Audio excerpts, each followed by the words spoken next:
Hola, ¿qué tal? Muy buenas tardes ya para todas y todos. Vamos a continuar con este quinto encuentro universitario organizado aquí por el Programa de Estudios de América del Norte de la Universidad Veracruzana, otras varias instituciones. Este encuentro que tiene por un título genérico del Telecán al TEMEC, transformando 30 años de integración regional. La mesa, tengo el privilegio de moderar en este horario, en este momento, aborda el tema de las relaciones comerciales, evidentemente entre México, Estados Unidos y Canadá, desde una perspectiva histórica, desde una mirada histórica. Vamos a presentar aquí trabajos sobre el programa de trabajos agrícolas, sobre el programa bracero, programas pues, más viejos, digamos, en la relación comercial, pero también en la relación de personas entre México y Estados Unidos. Y vamos a revisar cómo se realizó el proceso de negociación del tratado comercial entre México, Estados Unidos y Canadá en el pasado reciente, entre 2017 y 2018. Me acompañan aquí presencialmente en la mesa Brian Ramiro García Jaimes, bienvenido, Fernanda Romero Mendoza y Héctor Hernán Díaz Guevara. Y entiendo que virtualmente estará, no sé si ya está conectado o apenas está, pero si ya lo está, bienvenido, Marcos Donativo de Luca Martín. Bien, entonces vamos a empezar con la presentación que nos va a hacer Brian Ramiro García Jaimes, y nos presenta su ponencia Programa de Trabajadores Agrícolas Temporales México-Canadá a 50 años de su implementación. Brian es egresado de Relaciones Internacionales por la Facultad de Ciencias Políticas y Sociales de la UNAM. Sus temas de interés son la política exterior de México, la relación bilateral México-Estados Unidos, en materia de migración y derechos humanos. Bienvenido, Brian, y te cedo el micrófono para que hagas tu exposición. Hola, buenas tardes. Muchas gracias por la presentación y por el espacio. Y pues comenzamos. Imaginemos por un momento a miles de familias en México, con sueños de prosperidad, enfrentando la dura realidad de la falta de oportunidades. Asimismo, ahora imaginemos un país donde la tierra fértil espera ser cultivada, pero no hay manos que la trabajen. El programa de trabajadores agrícolas temporales entre México y Canadá no solo ofrece empleo, sino que transforma vidas y construye puentes entre dos naciones. Hoy vamos a desentrañar el impacto de este programa en lo económico, social y lo político en ambos países. Por ello, les invito a reflexionar sobre el valor del trabajo agrícola y la dignidad de quienes lo realizan. La siguiente, por favor.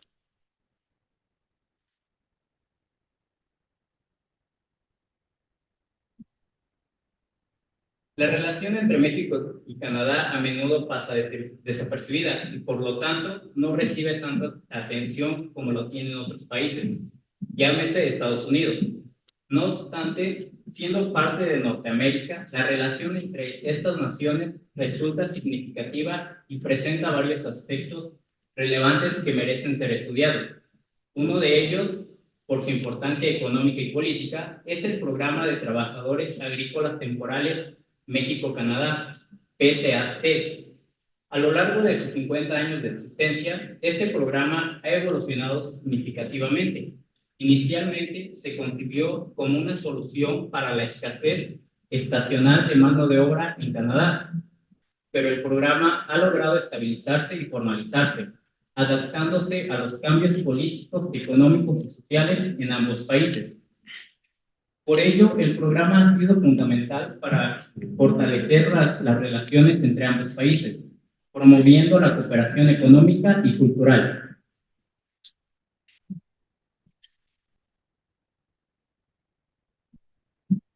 Los primeros vínculos entre México y Canadá se remontan a finales del siglo XIX y principios del XX, relacionados principalmente con la expansión de las redes ferroviarias y marítimas norteamericanas.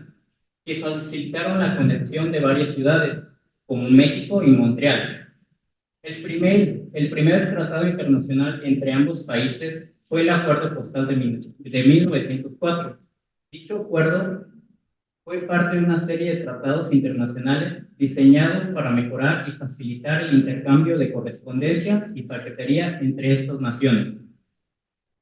Las relaciones diplomáticas entre México y Canadá se establecieron oficialmente en enero de 1944, bajo el escenario de la Segunda Guerra Mundial, un periodo en el que ambos países buscaban ampliar su cooperación con América del Norte, impulsados por la importancia estratégica de la región y el fortalecimiento de alianzas con aliados comunes, como Estados Unidos.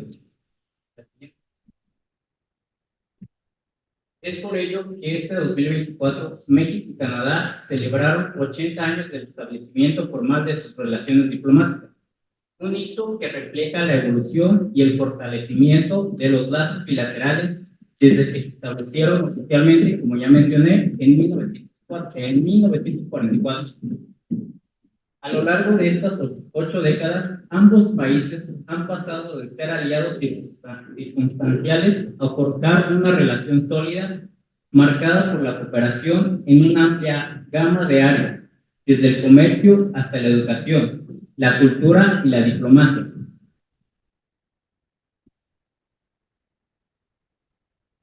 El PTA se implementó el 17 de junio de 1974. Este programa responde a necesidades específicas de los mercados, permitiendo el reclutamiento, la selección y el envío legal de trabajadores agrícolas mexicanos. Reconocidos por ambos gobiernos, el programa es temporal y circular, adaptándose a los ciclos agrícolas. Este programa surgió como un esfuerzo bilateral para cubrir la necesidad de mano de obra agrícola en Canadá, a la vez que ofrecía oportunidades laborales temporales a trabajadores mexicanos. Desde su creación, este programa ha sido pilar importante en la relación laboral entre ambos países, permitiendo que miles de mexicanos viajen a Canadá cada año para trabajar en el sector agrícola bajo condiciones reguladas. El primer año del programa, en 1974, se enviaron los primeros 203 trabajadores agrícolas. Para 1987, el número aumentó a más de 6,000 y en 2001 se triplicó a más de 18,000 trabajadores en todo Canadá. Este año se espera que casi más de 27,000 trabajadores mexicanos sean empleados formalmente en Canadá. Desde la implementación de este programa, se han colocado más de 500,000 de trabajadores mexicanos en Canadá. Bueno, en esta diapositiva vamos a ver cómo es la dinámica para que se realice este programa, se lleve a cabo. En ella, pues 4 secretarías particularmente son las que se coordinan para que este se lleve a cabo. El PTAT es gestionado por la Secretaría del Trabajo y Previsión Social a través de la Secretaría de Empleo y Productividad Laboral, que se encarga de reclutar y seleccionar a los trabajadores participantes. Asimismo, la Secretaría de Relaciones Exteriores es la que emite los pasaportes y documentos necesarios para el viaje y supervisa el bienestar de los trabajadores en Canadá mediante los consulados mexicanos. Por otra parte, la Secretaría de Gobernación, a través del Instituto Nacional de Migración, proporciona la documentación migratoria requerida. Y por último, la Secretaría de Salud, que es la que coordina los exámenes médicos y monitorea la salud de los trabajadores en su regreso. Todas estas entidades trabajan en coordinación con la Embajada de Canadá en México, siendo la Secretaría de Trabajo y Previsión Social la responsable de administrar el programa y coordinar las demás secretarías. El programa de trabajadores agrícolas temporales incluye la realización de reuniones periódicas entre los gobiernos de México y Canadá, así como las partes involucradas, con el objetivo de asegurar el buen funcionamiento y la mejora continua del programa. Estas reuniones tienen los siguientes propósitos: la evaluación del programa. En estos encuentros básicamente se revisan los avances, los desafíos y los logros del programa en términos de cobertura, calidad del empleo y satisfacción tanto de los empleadores canadienses como de los trabajadores mexicanos. También se identifican áreas que requieren ajustes. Por otra parte, la discusión de las condiciones laborales, donde se abordan los temas relacionados con las condiciones laborales de los trabajadores, como el salario, la vivienda, jornadas laborales, salud y seguridad. Esto garantizando que los estándares laborales sean respetados y que los trabajadores gocen de derechos justos.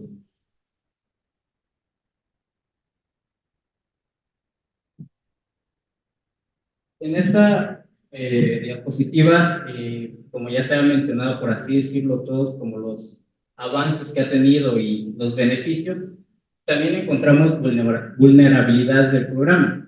Entre ellas encontramos las condiciones de vivienda. Aunque el programa establece que los empleadores deben proporcionar alojamiento adecuado, en algunos casos se ha reportado viviendas en malas condiciones. Asimismo, la desigualdad en el acceso a los derechos laborales. A pesar de que las leyes laborales canadienses protegen a los trabajadores temporales, en la práctica hay brechas. Los trabajadores temporales a menudo tienen menos acceso a prestaciones como licencias por enfermedad y en algunos casos se reporta la falta de acceso adecuado a los servicios de salud. Y esto es un problema grave, ya que el idioma es una barrera que impide que los trabajadores pues, tengan el acceso a la salud. Asimismo, encontramos riesgo de abusos laborales y explotación. Aunque nuevamente existen los mecanismos de supervisión, algunos trabajadores han denunciado abusos por parte de los empleadores, como salarios retenidos, amenazas de despido si no cumplen con las exigencias de medida o intimidación para evitar que reporten problemas a las autoridades. Asimismo, todas estas cuestiones tienen un impacto psicológico y social, ya que la separación prolongada de sus familias y comunidades en México pueden afectar la salud mental y emocional de los trabajadores. Muchos de ellos experimentan aislamiento y soledad, sobre todo en zonas rurales y zonas rurales canadienses donde la comunidad migrante puede ser limitada.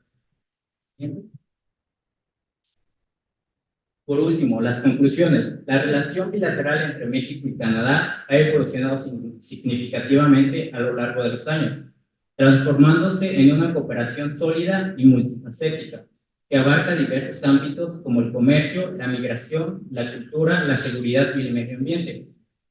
El programa ha sido considerado un modelo de cooperación en migración laboral, dado que permite una migración ordenada y segura, proporcionando beneficios tanto para los trabajadores como para los empleadores canadienses. Además, ha jugado un papel fundamental en el fortalecimiento de los vínculos económicos y laborales entre México y Canadá a lo largo de estos años. En estas 5 décadas, el programa de trabajadores agrícolas temporales ha proporcionado estabilidad a las comunidades agrícolas canadienses, al asegurar un flujo constante de trabajadores experimentados. A su vez, los trabajadores mexicanos han logrado mejorar sus condiciones de vida mediante los ingresos obtenidos y contribuyendo tanto a la economía local en sus comunidades de origen como al fortalecimiento de los lazos bilaterales.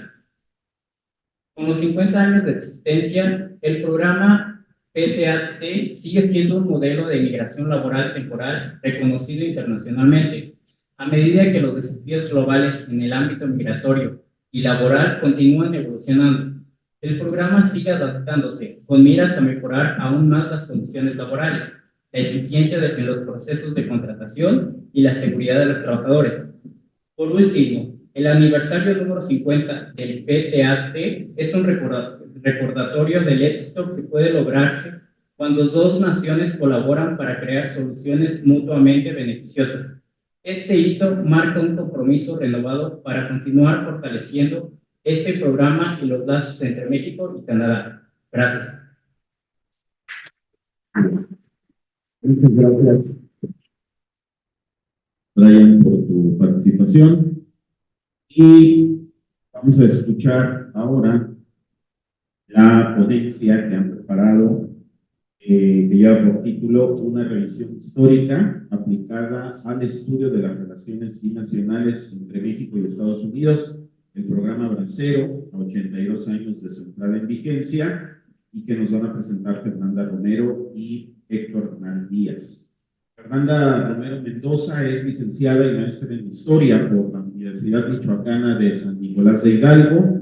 Su área de investigación gira en torno a la historia del culto josefino en México y España durante los siglos XIX y XX. Además, sus áreas de interés son la historia social y cultural de los cultos católicos en México, así como también la historia de la familia y la enseñanza de la historia. Fernanda ha sido profesora en el Colegio de Bachilleres del Estado de Michoacán y actualmente es estudiante del programa de doctorado en Historia por la Universidad Nacional Autónoma de México. Por su parte, Héctor Hernán Díaz Guevara es doctor en Historia por la Universidad Michoacana de San Nicolás de Hidalgo, donde se tituló con un trabajo sobre el maoísmo y la influencia de China en la Guerra Fría latinoamericana. Este trabajo le hizo ganador de la medalla Dr. Ignacio Chávez. Ha presentado además un centenar de ponencias en distintos países y tiene a su vez distintos textos y capítulos de libros publicados. Su más reciente producción científica es el artículo Más allá de la Guerra Fría, cambios y continuidades en la disputa ideológica y tecnológica por el tercer mundo entre Estados Unidos y China. Héctor además pertenece a distintas redes de investigación y asociaciones internacionales sobre historia y relaciones entre China y América Latina. Cual está muy bien porque los chinos están prácticamente todos lados. Bienvenidos, Fernanda y Héctor. Les cedo la palabra a ambos.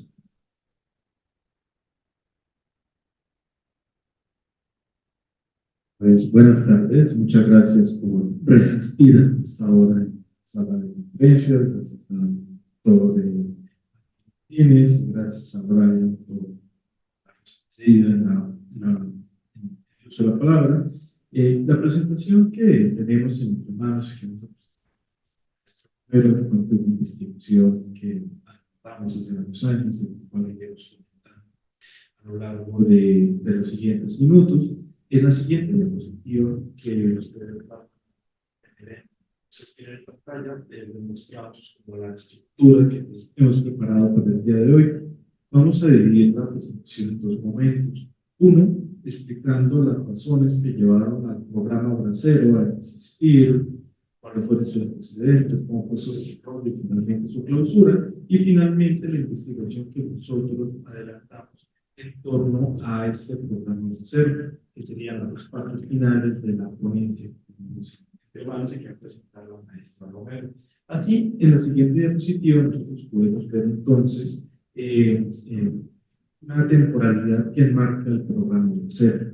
Y para poder pensar en el programa Bracero, de qué es lo que significa este acuerdo al que llegaron el gobierno de los Estados Unidos y el gobierno de México en los 40 es necesario pues, irnos un poco atrás en el tiempo, ¿no? Y pues, para pensar una relación tan extensa y compleja como la que tienen los Estados Unidos con México, es necesario que vayamos un poco atrás en el tiempo. Y podríamos poner distintas fechas. Yo personalmente prefiero citar una bastante distante y bastante poco usual, que es 1791, cuando México ya existía y los Estados Unidos apenas andaban ahí viendo qué hacían, cuando Alexander Hamilton señala la necesidad de crear una ley que facilite la migración masiva de trabajadores de Europa para poder suplir las muertes que hubo durante la Guerra de Independencia y las muertes que hay ocasionalmente. Era una ley migratoria. Hace poco tiempo, 3 colonias abrían para la migración desde Europa. Y esa ley, más o menos, con distintos memorias, estos llamados, tuvieron una política de puertas abiertas en los Estados Unidos hasta bien entrado el siglo XIX. Siglo XIX, donde ya aparecemos nosotros, ya hay una guerra, donde México pierde más de la mitad de su territorio, pero donde apenas pierde el 1.5% de su población. población, que era la que estaba en estos estados, ¿no? Al norte del actual Río Bravo. Entonces, ¿qué es lo que nosotros encontramos? Que los Estados Unidos, hasta que tienen su guerra civil, en la década de los 60 del siglo XIX, tienen de nuevo una necesidad de contratar migrantes o batallas terriblemente sangrientas, ¿no? Durante esta guerra, que como consecuencia tuvieron, primero, muchas personas muertas que se podían trabajar, y dos, la abolición de la esclavitud. Entonces, ¿cuál era la principal contradicción de los dueños de grandes extensiones de tierra? Pues fácil, conseguir mano de obra que supliera las necesidades. Entonces, con eso en mira, realizaron los primeros esfuerzos por legalizar el proceso migratorio para poder traer trabajadores. Y ahí México aparece por primera vez como una posible fuente de mano de obra barata para los Estados Unidos, a complementar la mano de obra que venía de Europa. Eso funciona más o menos así hasta bien entrado el siglo XX, cuando aparecen las primeras normas realmente dirigidas a regularizar la migración de mexicanos, lo cual funciona perfectamente hasta 1929. En el 29, lo que nosotros encontramos es que con la llegada de la Gran Depresión hay un conflicto que aflora en los Estados Unidos. ¿Por qué? Porque los principales interesados en que llegue inmigración mexicana, inmigración europea, barata, sin derechos, sin organización laboral de ningún tipo, sin ningún tipo de organización política, algo parecido, dispuesta a ir a trabajar por menos dinero que cobraban los trabajadores estadounidenses, eran los patrones. O no, el patrón estaría muy triste, ¿no?, de que lleguen trabajadores a arreglar su vida. Cuando llega la Gran Depresión, finales de los 20 y los 30, hay un gran movimiento social porque hay una tasa de desempleo que no había existido antes en los Estados Unidos. Y cuando esa tasa de desempleo está ahí, lo que sucede es que la gente comienza, por la gente me refiero a la base de trabajadores, a protestar masivamente contra la migración ilegal. Y los patronos, por primera vez, promueven que se expulse inmigrantes porque tienen temor a una revolución social o algo parecido. Hay un ambiente de inestabilidad muy fuerte en los principios de la década de los 30 y comienzan las deportaciones masivas de trabajadores mexicanos de los Estados Unidos. Más o menos 500.000 de personas fueron deportados entre finales de los 20, entre el 29 y el 34. ¿Por qué el 34 acaba esto? Porque cuando llega el judío, etcétera, comienzan a hacer otro tipo de normas que favorecen otro tipo de tratamiento al migrante. Es tan radical la deportación masiva que se da en este periodo que muchísimos mexicanos y ciudadanos americanos, hijos de mexicanos de primera y segunda generación, son deportados en los Estados Unidos, constituyendo un caso inédito en esta materia. Con eso llegamos entonces a la década de los 30, conflictos mundiales, etcétera, hay un ambiente de mucha agitación, y dentro de ello encontramos que en diciembre del 41, el imperio del Japón, de una forma desesperada, digamos, decide atacar a los Estados Unidos en su base militar en el Pacífico, hundiendo el Arizona en un par de buques, ¿no? Y con ello los Estados Unidos entran de lleno en la Segunda Guerra. ¿Por qué esto es importante? Porque la entrada de los Estados Unidos nos recuerda a Hamilton en 1791. Hay un montón de gente muerta por la guerra de independencia y necesitaban reemplazar a los soldados, traían inmigrantes baratos, y los Estados Unidos de 1864, que después de la guerra civil tenían un montón de gente muerta y necesitaban reemplazar a los soldados, con los Estados Unidos en 1942, mandando un montón de gente a pelear al Pacífico y al frente de Europa, y necesitaban reemplazar estos soldados con trabajadores, y el esfuerzo de guerra significaba alimentarse no solamente ellos, no solamente sus soldados, sino también suplir las necesidades de algunos de sus aliados occidentales. Es decir, necesitamos aumentar la producción agrícola. Y ahí está México dispuesto a colaborar con esta necesidad. El programa Barcelona hace en este sentido. La pregunta cuando vemos la temporalidad es, bueno, si nace en la coyuntura de la Segunda Guerra Mundial y la guerra termina en el 45, ¿por qué dura esto hasta el 64? Ah, bueno, porque de nuevo volvemos a un punto. ¿quién era el mayor interesado en poder recibir mano de obra barata? Pues los patrones. Y esa necesidad no cambia con el fin de la Segunda Guerra Mundial, se extiende durante la Guerra Fría. El primer argumento para poder sostener este programa bracero aparece en 1950, en plena Guerra de Corea, bajo el mismo argumento. Pero cuando termina la Guerra de Corea, continúa el mismo argumento de que es necesario que los Estados Unidos produzcan más que ningún otro país en el mundo, le hace la Unión Soviética, porque estamos en guerra, básicamente. Y así funciona, con distintos memorias que no vamos a entrar a comentar, porque ya me quedan de poquitos minutos para terminar eso. Entonces, rápidamente, vemos la siguiente diapositiva, donde hay unos braceros en condiciones absolutamente inhumanas, esperando en Guaymas, Sonora, para abordar un camioncito que los iba a llevar a la frontera a procesos de higienización, desparasitación, donde lo rodeaban de DDT, agente naranja y otro tipo de gases tóxicos, porque imagínense, decíamos ya parásitos allá para arriba. En la siguiente diapositiva podemos ver una imagen que me parece absolutamente fantástica del maestro michoacano Alfredo Salce, representando a los braceros esperando ser contratados, ahí tirados, mientras la muerte los está acechando. No solamente la muerte, sino los vicios y la perdición que aparecen representados, ¿no?, en las imágenes del fondo de la diapositiva, ¿no? Y en la siguiente diapositiva vemos una cifra que parece bastante llamativa, ¿no?, que son los 5 millones de personas que de México fueron hacia los Estados Unidos y volvieron a ir y volvieron a venir durante los 22 años de duración del programa. 5 millones de personas en un país que por aquel entonces tenía 50 millones de habitantes. Estamos hablando del 10% de la población que fue con permisos de ida y vuelta. La pregunta que nos planteamos en esta investigación después de este larguísimo contexto es, bueno, ¿qué pasó con esta gente? Las cláusulas del programa bracero señalaban que querían a hombres, fueran solteros o casados, pero que fueran solos. No llevaran a su familia, no llevaran a sus hijos, fueran durante una serie de periodos a trabajar, principalmente a las zonas agrícolas, y que luego retornaran a México, donde iban a cobrar un sueldo pactado de antemano entre el gobierno mexicano y el gobierno de los Estados Unidos, donde el trabajador mexicano iba a cobrar entre el 30% y el 60% de lo que el gobierno informativo estadounidense.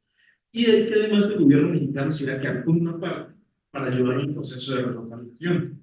Si se pregunta por ello, esa plata se perdió hasta el día de hoy. Nadie sabe qué pasó con ese pequeño porcentaje del sueldo que se quedó el gobierno mexicano. Si acaso alguien quiere hacer una tesis, está buscando tema candente, pues ahí hay un rastreo de dinero. ¿Dónde quedó eso?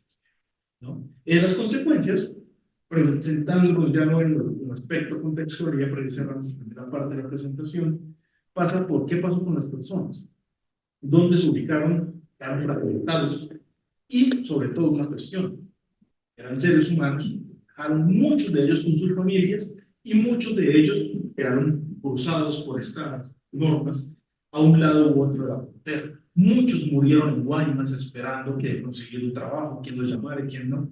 Y la investigación que nosotros les vamos a presentar viene entonces sobre este tipo de familias, las familias que quedaron cruzadas por la frontera, y para ello hemos utilizado un concepto que es el de familia transnacional. Es una familia que viene cruzada por este tipo de variables que queda partida a un lado y otro de la frontera, y se sientan algunos miembros de la familia en distintos lados, pero siguen manteniendo lazos y contacto a partir del tiempo.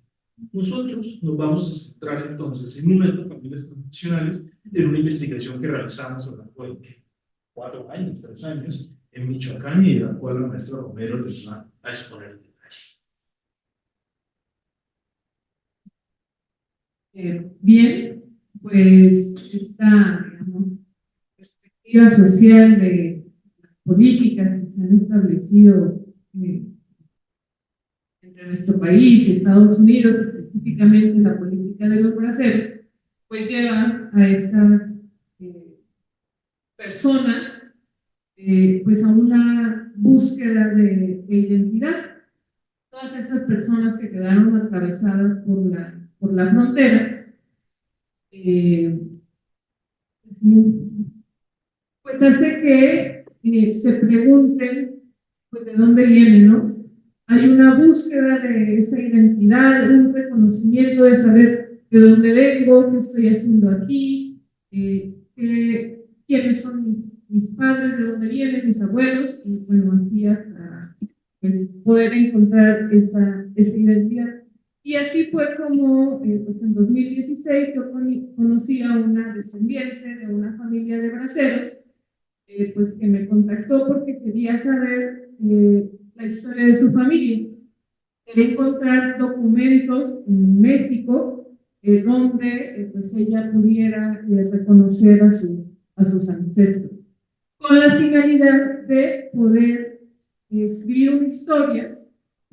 Ella quería escribir una historia con los datos que nosotros le diéramos para mantener la memoria de la familia viva y que no se perdiera, porque ya la cuarta, la quinta generación de esa familia, pues ya estaban empezando a olvidar a sus padres, a sus abuelos, a sus bisabuelos, e incluso pues estaban llegando a olvidar el español.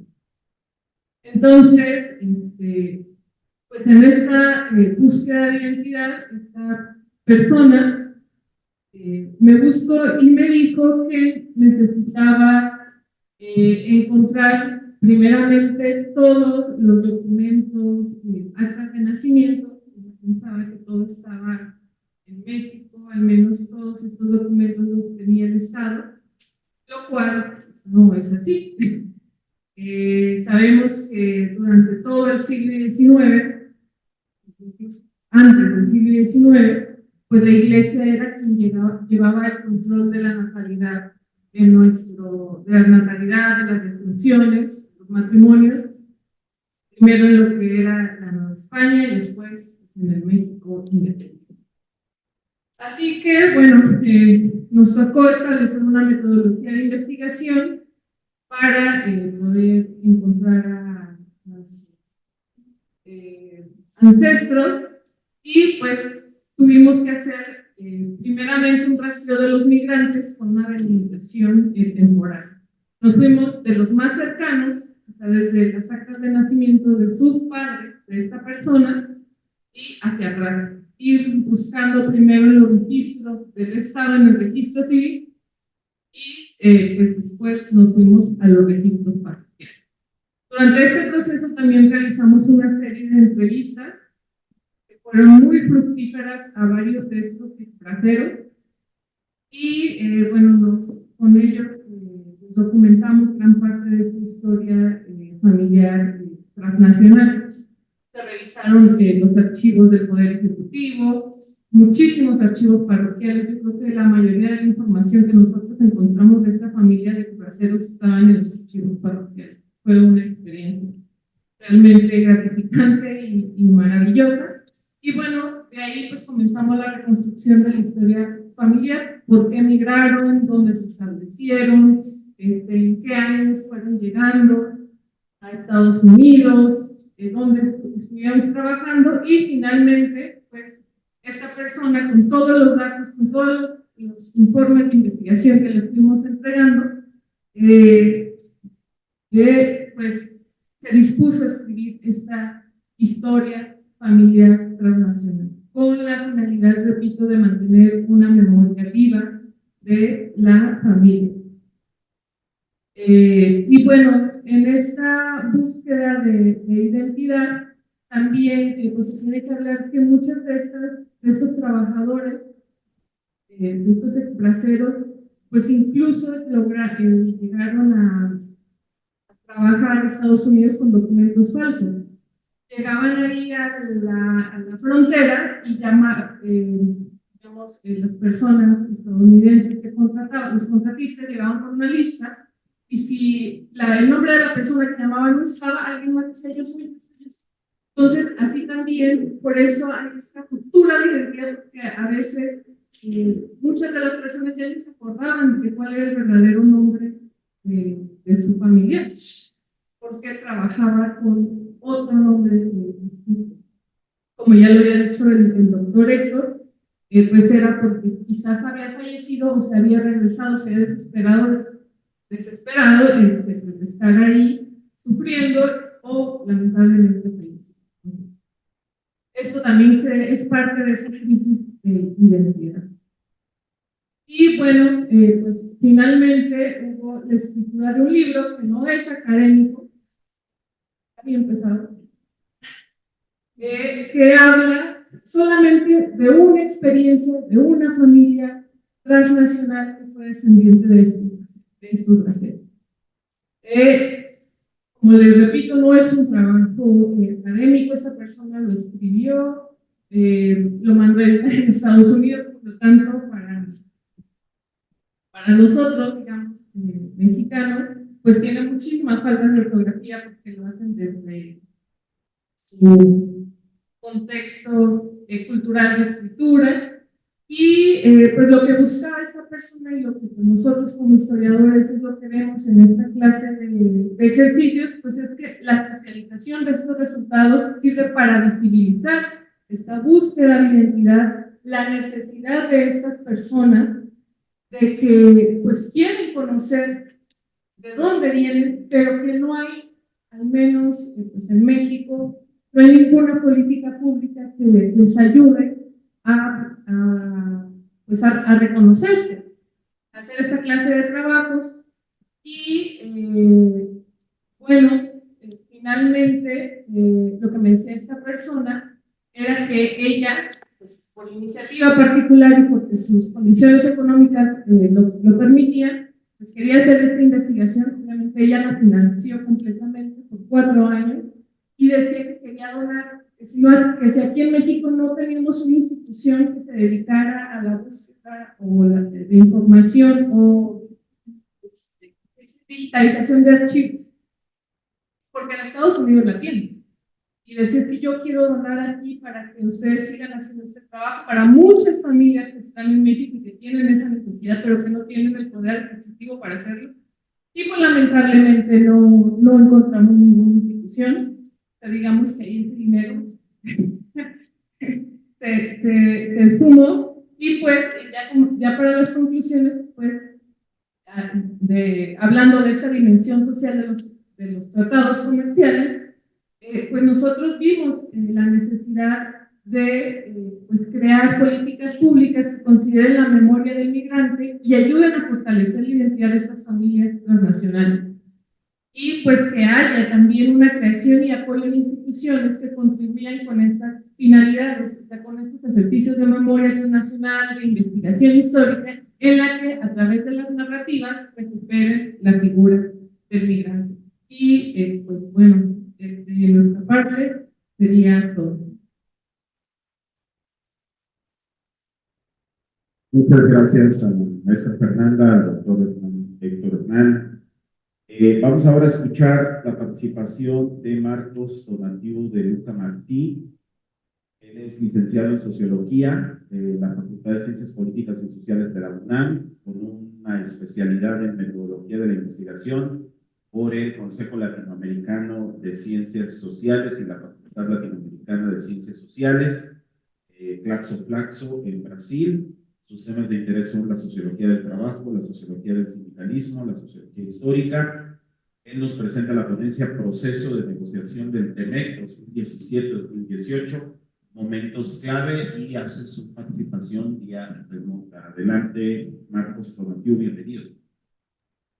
Hola, ¿qué tal? Buenas tardes. ¿Me escuchan bien? Te escuchamos bien, muy bien. Bueno, gracias. Envío un fraterno saludo a las y los colegas en la mesa, a todo el auditorio, a quienes nos están viendo. Una disculpa por mi intervención bajo esta modalidad. Por razones de fuerza mayor, no me ha sido posible asistir a Jalapa para acompañarles. Si me permiten compartirles pantalla brevemente.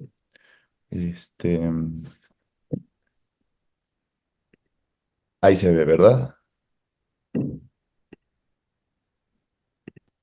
Perfecto. Bueno, sin más, entro directamente en materia de lo que aquí nos compete. Bueno, el presente trabajo se deriva de una investigación realizada entre enero y agosto del presente año. Tiene como objetivo realizar un recuento y análisis del proceso de negociación y consecuente firma del Tratado de Libre Comercio entre Canadá, Estados Unidos y México, episodio que, como todas y todos saben, tuvo lugar entre 2017 y 2018. La propuesta original parte de un enfoque sociológico de carácter histórico, en tanto no se pierde de vista que en última instancia, revisar los procesos de negociación de aquellos acuerdos económicos que en cierta medida rigen parte de la vida económica y política de un país como México, parte también por contemplar un necesario análisis macrosocial, propuesta que también puede ser llevada a cabo desde la sociología. En este sentido, se recurrió a una metodología de carácter hemerográfica exhaustiva, donde revisé las publicaciones periódicas del tema entre agosto de 2017 y noviembre del 2018, seleccionando para tal cometido aquellos medios impresos y digitales que realizaban un seguimiento cotidiano del proceso de negociación, principalmente los periódicos La Jornada, El Universal y El Financiero. Aledañamente, se incluye la revisión y análisis discursivo de entrevistas realizadas tras la firma del tratado en noticieros nacionales, particularmente a los jefes de negociación representantes de México. Como ustedes saben, se trata de Ildefonso Guajardo y Jesús Seade. El resultado, que aquí voy a presentar, es una cronología detallada de los eventos y una caracterización propia de los diferentes momentos que podemos encontrar en el transcurso de un año de arduas negociaciones y posterior firma del tratado. Bueno, como antecedentes, podemos mencionar que la primera parte de esta investigación estuvo volcada al estudio e identificación de aquellos antecedentes, ya sea políticos, económicos, sociales, que condujeron, bajo diversas modalidades, a la propuesta por parte de Estados Unidos para renegociar el entonces TLCAN.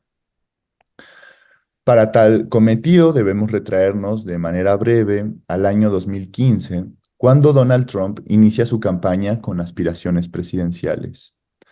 Esta campaña, un tanto similar a la que actualmente emprende el candidato Trump, en esta campaña las propuestas fueron que Estados Unidos debía abandonar, entre otras cosas, tratados comerciales que le eran injustos y ocasionaban la pérdida de empleos en territorio nacional. Digo esto de manera bastante entrecomillada.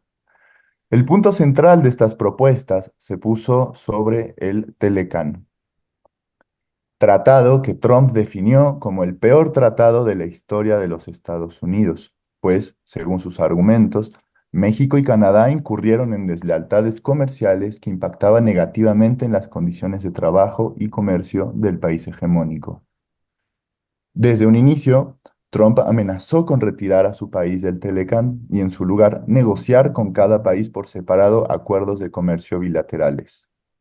No obstante, para 2017, el recientemente electo mandatario cedió ante las presiones internacionales realizadas por México y Canadá para renegociar el tratado, no sin antes advertir que ante cualquier intento de sabotaje, los Estados Unidos se retirarían de las negociaciones y se daría por terminado el acuerdo.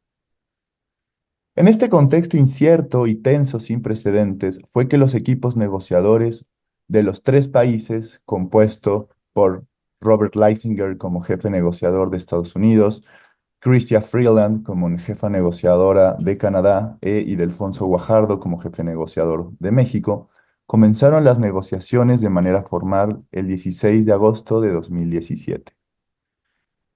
Previamente, Robert Lighthizer había enviado una carta a los congresistas norteamericanos el 19 de mayo para notificar el inicio de las negociaciones y prever las propuestas que llevarían a las rondas previstas. Por su parte, los objetivos de Estados Unidos para un nuevo tratado eran cuatro. Primero, reducir el déficit comercial de Estados Unidos. Segundo, aplicar reglas de origen más estrictas a sus respectivas exportaciones bilaterales, especialmente en lo que respecta a la industria automotriz. Tercero, nivelar los salarios y los temas laborales, la legislación laboral entre los países miembros. Y cuarto, evitar el uso de la depreciación de la moneda mexicana como posible medida de política comercial. Em, bueno, antes de comenzar la exposición formal de las etapas que aquí les voy a presentar, este, es necesario realizar una distinción conceptual de los momentos que componen la negociación aquí estudiada, ¿no? Para ello, tomo como indicadores los niveles de avance obtenidos por un lado y las tensiones, tanto regionales como internacionales, que se gestaron en el proceso, bajo lo cual podemos identificar tres etapas, y esta es, digamos, la aportación que realizo con la investigación, ¿no? Esta caracterización conceptual de las rondas de negociación. La primera de ellas abarca del 16 de agosto de 2017 al 6 de marzo de 2018.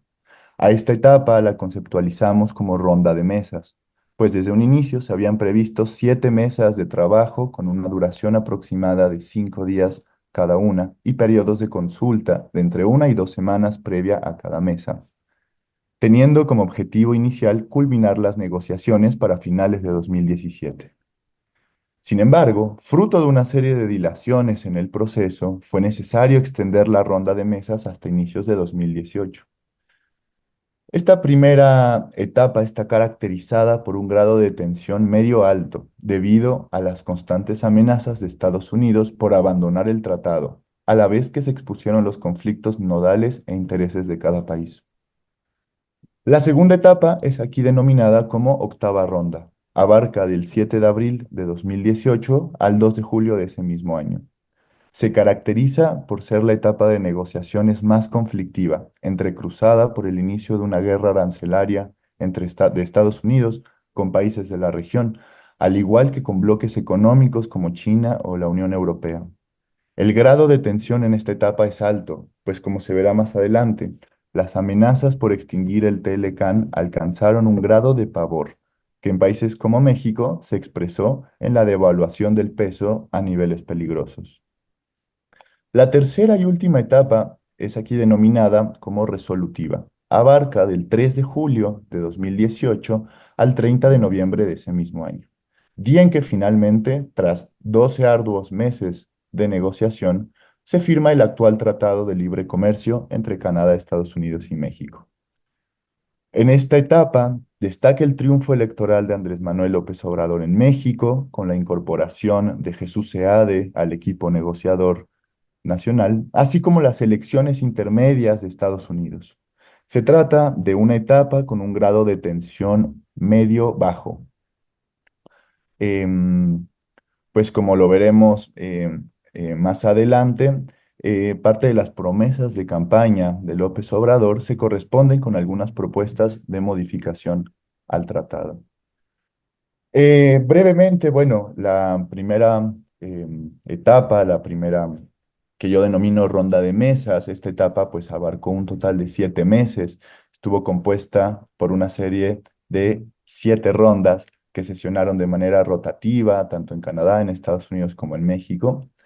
A su vez, cada ronda se compuso de una serie de 30 mesas de trabajo donde se tocaban los temas nodales a incluir en el tratado, lo que implicó que las delegaciones de cada país estuviesen compuestas de por lo menos 30 personas y sus respectivos secretarios adjuntos. La duración de cada ronda era de entre 5 y 7 días, dependiendo de los temas que se fuesen a tratar y el avance obtenido en rondas anteriores. Entre cada ronda se otorgó un tiempo de entre 1 semana y 12 días para consultas internas en cada país, elemento que fue destacado como cardíaco, teniendo en cuenta que la mayoría de tratados comerciales internacionales, el tiempo otorgado para consultas internas es mayor a un mes. Destaca en esta primera etapa la inclusión del denominado cuarto de junto, una sala que estuvo presente en todas las rondas donde empresarios, inversionistas y representantes de cámaras privadas de sectores productivos de los tres países se congregaron para fungir como asesores del personal oficial presente en las negociaciones. En el caso de México, el cuarto de junto estaba compuesto por cerca de 130 personas provenientes de la iniciativa privada. Algunas conclusiones rápidas de esta primera etapa, bueno, es que en términos generales podemos calificar la ronda de negociaciones iniciales como intensa, Al culminar la serie de 7 encuentros con únicamente 8 capítulos cerrados, es decir, menos de la mitad del tratado, y quedando pendientes otros 6 a ser aprobados en las siguientes semanas, el avance inicial de las negociaciones no fue el esperado.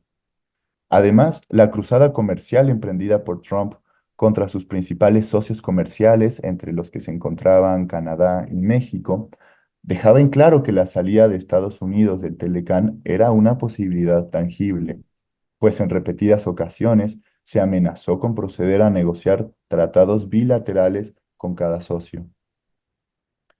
En términos generales, podemos calificar esta ronda eh, como, bueno, una ronda con muy pocos avances. Podemos decir que la iniciativa privada mexicana mostró tener un fuerte poder al incidir en las negociaciones y posturas oficiales de México, quedando demostrado con la negativa permanente por aceptar los temas salariales en las discusiones. Otro punto importante de esta primera ronda es destacar que en el caso de México, la mención de alternativas ante la posible salida de Estados Unidos del Telecán fue permanente, lo que demostraba un grado elevado de incertidumbre ante el futuro de inversiones en la región. Por último, a pesar de que algunos sindicatos norteamericanos se pronunciaron en diversas ocasiones sobre las negociaciones, aquellos provenientes de Canadá y en menor medida de Estados Unidos, los sindicatos y centrales obreras mexicanas no se posicionaron abiertamente en ningún momento, dando cuenta de una fuerte sujeción al control estatal. Pasando a la segunda etapa, lo que aquí denominamos octava ronda, esta corresponde a un periodo post-mesas de negociación. Aunque no se trata de un periodo definido claramente y no existieron negociaciones en mesas de trabajo, decidimos otorgar el título para dar cuenta de una continuidad en el proceso, a la vez que si observamos todos los eventos ocurridos en este periodo, con seguridad es el momento más tenso en toda la negociación del actual TEMEC. En términos prácticos, este segundo periodo abarcó desde el 7 de abril hasta el 2 de julio de 2018. Si bien las rondas de mesas concluyeron el 6 de marzo de ese mismo año, tuvo que pasar un mes entero de completa incertidumbre y permanentes amenazas por parte de Estados Unidos para que finalmente, el 7 de abril, se llevara a cabo una reunión trilateral en Washington con los representantes de las 3 naciones para seguir con la discusión en torno al Telecán. No obstante, el mes que transcurrió entre el cierre de las mesas de negociación y la reunión trilateral fue uno que posiblemente pasaría a la historia global por un evento de trascendencia general, el inicio de la guerra comercial que Trump declaró a China. A grandes rasgos, esta guerra comercial es la continuación de la imposición arancelaria para importaciones provenientes de China que anteriormente ya había dado inicio. No obstante, el grado de intensidad de estos aranceles irá adquiriendo un alcance cada vez mayor, desde chips electrónicos hasta importaciones del sector maquilador de todo tipo. Por motivos de espacio, aquí no profundizaré mucho más en los detalles de esta guerra comercial, pero es importante tenerla en mente como marco general. En lo que al proceso del Telecán atañe, en este segundo periodo post-mesas de negociación, podemos encontrar 2 momentos. Uno que abarca de abril a mayo y un segundo momento que abarca el mes de julio, que posiblemente es el mes de mayor tensión entre México y los Estados Unidos. Algunas conclusiones de esta segunda etapa denominada octava ronda. Esta segunda etapa de negociaciones del Telecán está marcada por un avance lento y el inicio de la guerra comercial que anteriormente mencioné. Si bien México y Canadá formaron parte de la diana de ataque comercial de Trump, lo cierto es que otros países y zonas económicas igualmente resintieron el gravamen impuesto desde la Casa Blanca, destacando a la Unión Europea y China. De hecho, como se podrá ver más adelante, o si gustan consultar el texto una vez esté publicado, el inicio de la guerra comercial con China fue uno de los factores que agilizaron las negociaciones del Telecán, en igual o mayor medida que la victoria electoral de López Obrador en México. Ya llegaré a ese punto en breve. No obstante, en la octava ronda destacan elementos que no son menores. Algunos de ellos son primero, se dejó en evidencia que el proyecto de negociación del Telecán respondía a lógicas que superaban el aspecto comercial. El proyecto político de Trump incluía elementos relacionados con la migración y el consumo de sustancias nocivas en Estados Unidos, mismos que están directamente relacionados con México por su situación de país vecino y trampolín de ingreso de personas y mercancías al gigante norteamericano. Segundo, Marcos, punto. Sí, por favor. lamento interrumpirte, tienes 2 minutos para ir concluyendo, por favor. Perfecto. Voy cerrando entonces. El punto más controversial en la negociación seguía siendo el de origen de automóviles, por lo que se preveía que la industria maquiladora relacionada con esta rama productiva sería la más importante en la negociación final. Bueno, pasamos por último entonces a la tercera etapa, la etapa de conciliación. Esta tercera y última etapa, que abarca del 2 de julio al 30 de noviembre, día en que finalmente se firma el tratado entre estos tres países, está entrecruzada además por la victoria de Andrés Manuel López Obrador en México y la incorporación de Jesús Seade al grupo negociador, ¿no?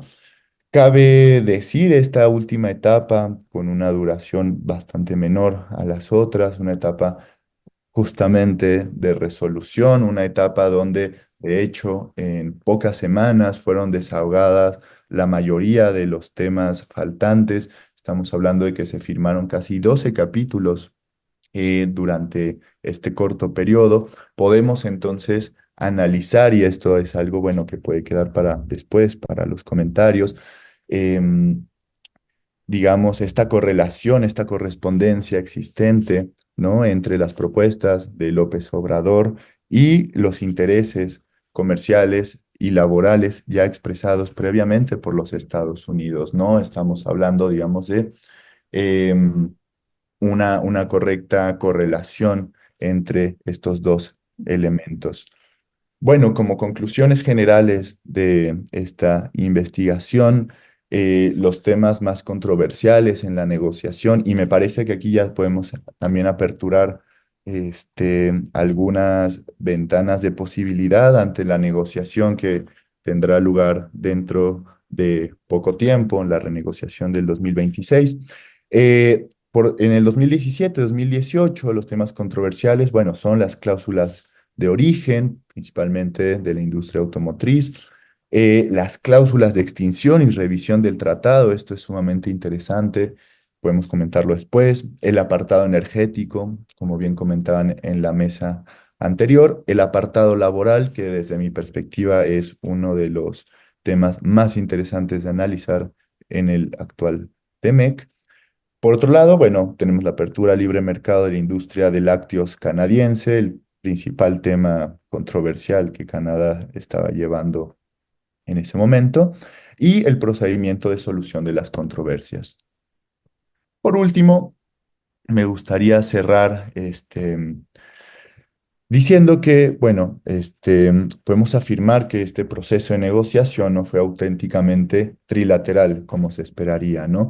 Sino, y podemos identificar dos modalidades de negociación al interior. Primero, en la ronda de mesas y una parte de la octava ronda, observamos un bloque negociador compuesto por México y Canadá, que se enfrentaba a casi todas las propuestas realizadas por Estados Unidos, esto es las cláusulas de extinción del contrato, los mecanismos de salida, etcétera, ¿no? Y bueno, lo que ya hemos mencionado antes.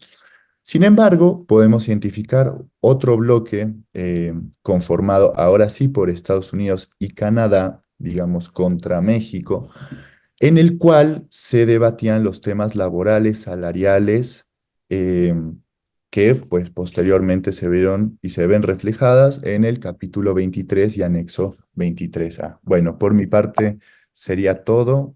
Muchas gracias. Bien, muchísimas gracias, Marco. Mucha información.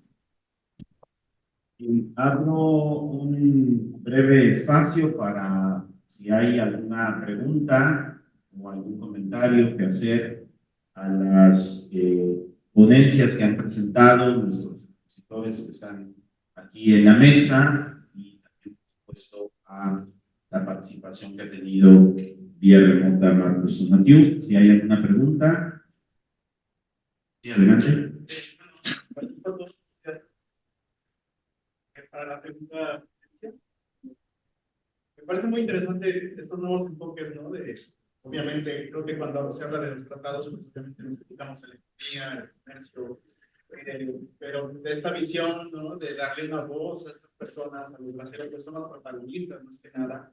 Y bueno, felicitarlos, más que nada esta cuestión de que ahora la memoria es casi un derecho humano, ¿no? Es como darle ese impulso para que se hagan realmente estas nuevas políticas de vamos a crear un archivo, un acervo, vamos a dar a estas personas del pasado esta voz, ¿no? Para que se presente de alguna forma sean reivindicados por estas circunstancias, ¿no?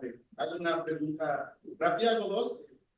La primera es, ayer la doctora Ana fue la primera mesa magistral hablaba sobre estas cuestiones laborales y sindicalismo, que de alguna manera en Estados Unidos un poco más débil, ¿no? ¿Cómo influyó esta política de bracero, de esto de que el empresario gana en Estados Unidos, a esta debilidad que existe en Estados Unidos con relación al sindicalismo, a comparativa con México, que igual tiene sus defectos, este sindicalismo mexicano, obviamente, lo decía el doctor ayer? Y la otra pregunta sería, en este ejercicio de revisión de casi 100 años, 80 años, ¿qué podríamos retomar por estos primeros intentos de estos preacuerdos, no sé cómo decirlo, esta génesis, ¿no? A este nuevo panorama, tanto del Tratado de Libre Comercio de México, que se viene en 2026, así como más, no tan general, pero no sé si me pueden apoyar ahí con algo. Gracias. Sí. Muchas gracias. Igual quisiera hacer una consulta a la ponencia de Héctor y Fernanda. Es muy interesante que hayan seleccionado justo el programa Bracero, porque hay algo muy interesante en los archivos en Estados Unidos, que sí hay, digamos, Youth Art Historical Society, por ejemplo, y el Museo, ¿no?, de Genealogía, que se encuentra en Utah también, que tiene muchos de los acervos de archivos desde el siglo XVI, ¿no? Dan cuenta un poco, ¿no?, pensando más allá del siglo XX, la importancia de la memoria familiar, ¿no? Y es precisamente después del programa Bracero donde el Estado mexicano modifica la importancia de su accionar en política exterior, ¿no? Donde los mexicanos, donde los ciudadanos mexicanos es digamos, lo fundamental y no necesariamente la atracción de comercio. Entonces, en este sentido, ¿cuál sería, ¿no?, como historiadores, cuál sería la recomendación en una tradición que hay claramente en Estados Unidos, pero no en México, en este intento, ¿no?, de construir esta identidad transnacional en siglos anteriores? ¿Cómo impulsarían, ¿no?, ustedes que hacen este trabajo de historiadores, que sea de común, ¿no?, que los mexicanos hagamos nuestra historia, nuestro árbol genealógico que antes no hacíamos, o no lo hacemos? Bien, muchas gracias. Si hubiera otra pregunta, participación para ir planteándola, cederle la voz a los participantes, en este caso, ponentes, a Mesa Fernanda y a Si hubiera alguna otra pregunta, sería muy bueno plantearla de una vez para poder ir cerrando ya esta mesa que ya estamos acercando. ¿No? Bien, entonces tenemos dos preguntas para ustedes. Adelante.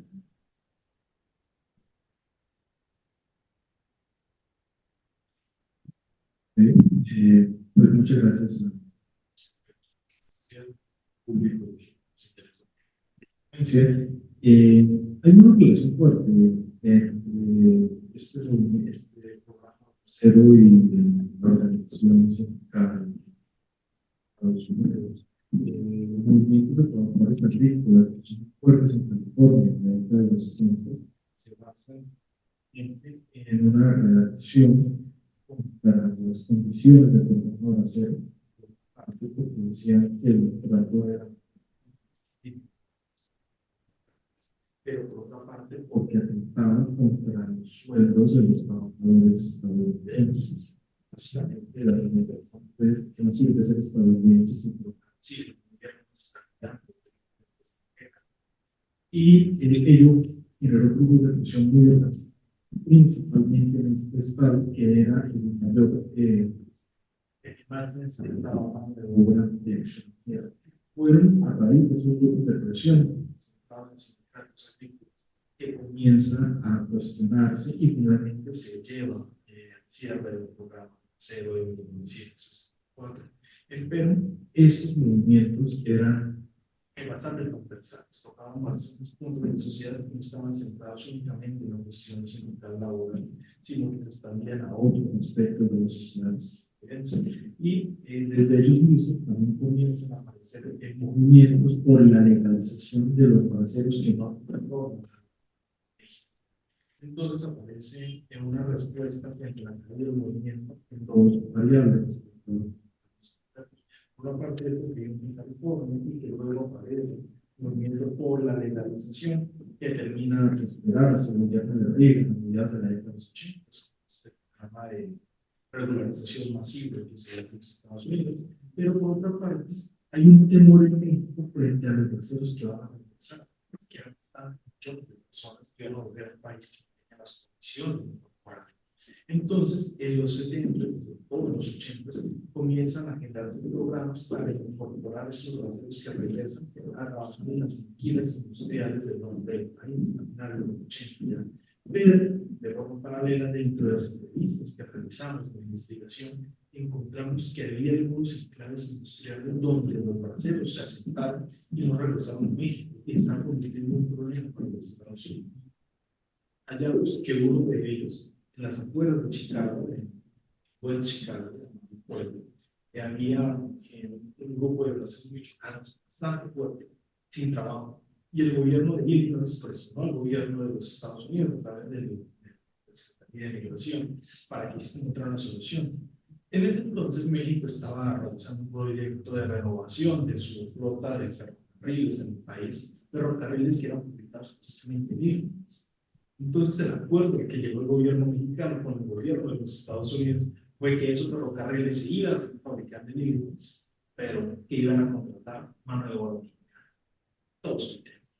Entonces fueron negociaciones de este tipo, pero claro, siempre estuvo en el fondo la cuestión de los derechos laborales. En últimas, los braceros que pudimos encontrar en la investigación, que ya consiguieron papeles y se asentaron, tenían perspectiva bastante crítica frente a los trabajadores que siguieron llegando fuera del programa financiero, porque llegaban a dañar sus condiciones laborales que ya habían conseguido, una tradición que continúa hasta el día de hoy.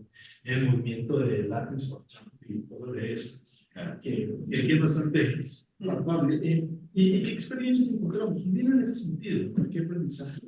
En últimas, hay una cuestión que vamos a hacer, y es que toca tener en cuenta cuáles son los intereses que están detrás de la ejecución de sus programas y pensar en una perspectiva que vaya más allá de ángeles y demonios.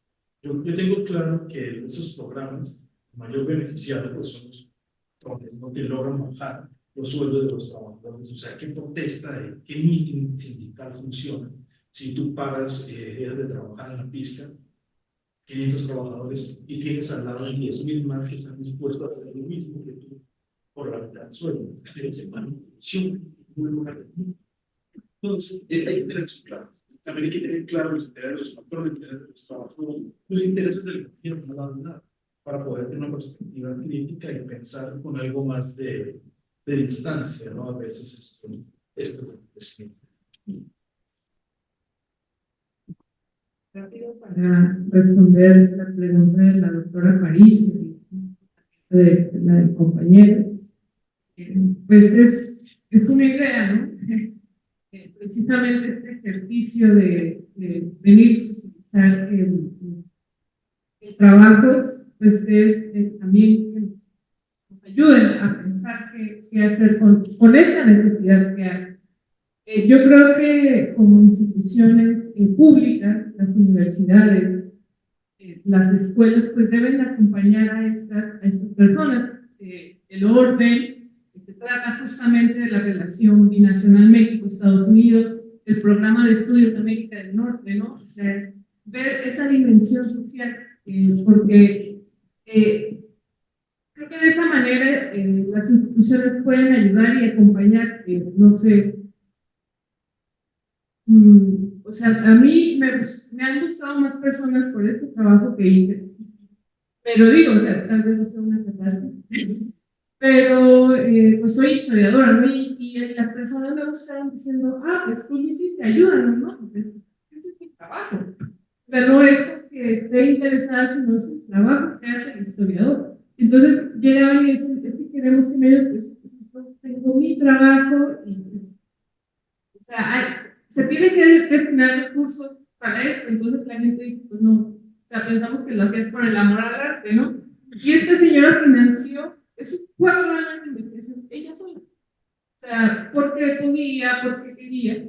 Pero entonces, así hay, en Chicago, hay un montón de michoacanos que yo conocí, que tienen esas necesidades, es que nosotros queremos hacer eso mismo, pero no hay ninguna institución en México que los apoye o que haga estos vínculos.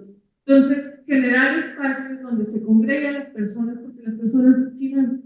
Y desde la historia, yo creo que es pues el mejor ejercicio, porque así se sienten reconocidos.